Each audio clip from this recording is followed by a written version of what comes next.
Well, it's been a while since I've done like a traumatic experience story time, and luckily I've had another traumatic experience, which I'm gonna tell you about. It was so traumatic, yeah, that I had to write down my trauma on a piece of paper. And I'm too poor for therapy, so this is gonna be my therapy. So we're just gonna get into it. It started off that I was catching a plane to Brizzy on New Year's Eve to spend it with like my boyfriend for a week.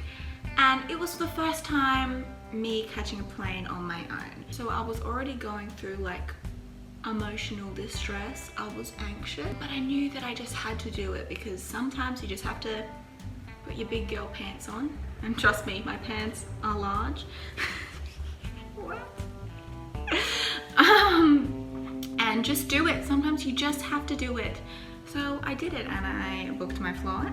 I was waiting outside with my family. I needed their emotional support to go on the plane. So I finally board and I'm trying to hide my anxiety attack, which was quite prominent. I'm sitting and I'm like, this is traumatizing, but I think I'll be okay. So we start pulling out and then we go down the runway bit and then suddenly the plane just stops and I'm like, that's fine, that's probably normal. Then suddenly we hear the pilot go, ladies and gentlemen, just letting you know that the computers have just shut down. We're just gonna have to pull back in and get an engineer on board. And I'm like, oh, that's good. I almost died. Don't you just love when that happens? So then the engineers come on board. We're sitting there for about an hour or something, just chilling, you know. I was next to this couple. I tried to talk to them, but they didn't really want to talk, but that's fine, it's fine. Who wants to talk to a passenger at the window seat having an anxiety attack? I wouldn't, just kidding, I would. Then they're like, okay, it's fixed. The engineers get off the plane and then we head out and then we start rolling down the runway or whatever it's called, I don't know.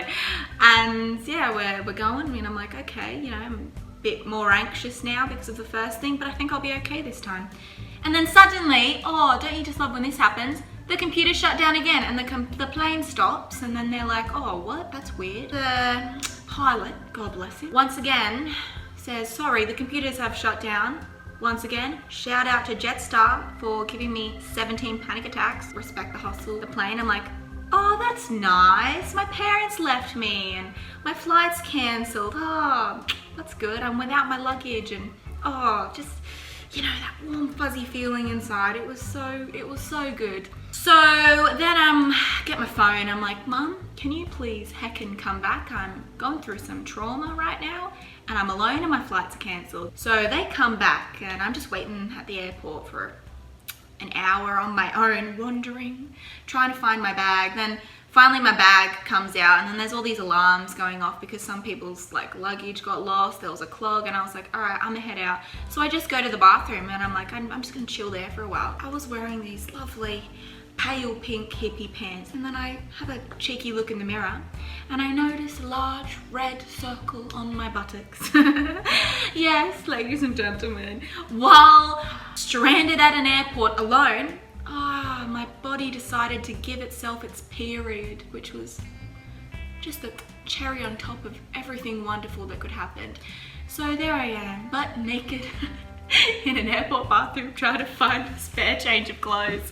Finally I did, and then I was just sitting on a seat alone waiting for my family. So when they get there, I'm like holding in my tears, being a big girl, you know how it be sometimes. And then I book another flight because whoa, yay. Then a family walked past and I was already on the edge, literally this far from the edge. And this kid like kicks their dad's bag, quite a large black bag, and it falls on my person and it gives me a bruise, and then I just start crying. They don't even say sorry.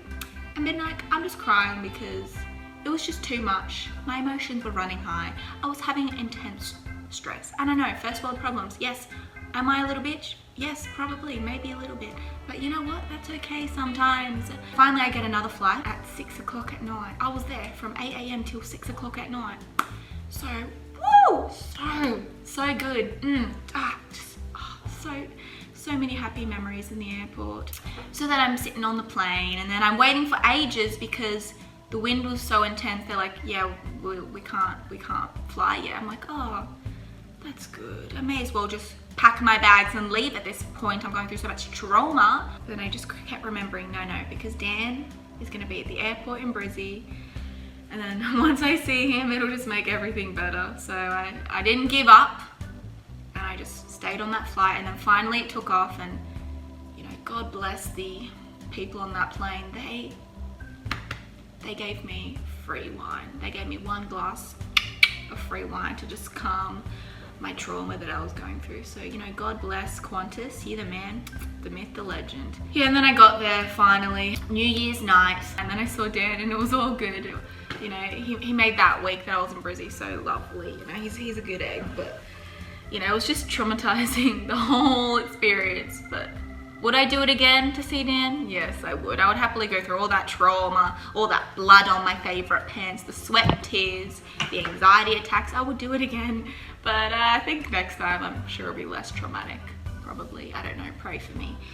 Like I'll be praying for you. Anyway, I hope you enjoyed that terribly traumatic story. Probably not even that bad, but you know, why not, eh? Anyway. By the way, that was the chair. I didn't fart, but even if I did fart, you know, it's natural, so it doesn't matter. Anyway. 2 to the 1, 1 to the 3. I like good pussy and I like good trees. Smoke so much weed you wouldn't believe, and I get more ass than a toilet seat. 3 to the 1, 1 to the 3. I met a bad bitch last night in the D. Let me tell you how I made her leave with me. Conversation and Hennessy. I've been to the motherfucking mountaintop. Heard motherfuckers talk, seen them drop. If I ain't got a weapon, I'ma pick up a rock. And when I bust your ass, I'm gonna continue to rock. Get your ass on the wall with your 2 left feet. It's real easy, just follow the beat. Don't let that fine girl pass you by. Look real close, control like about to have a party. Let's get it started. I'm looking for a girl with a body and a sexy strut. Wanna get it poppin', baby, step right up. Some girls, they act retarded. Some girls are body. I'm looking for a girl that will do whatever the fuck I say every day. She be giving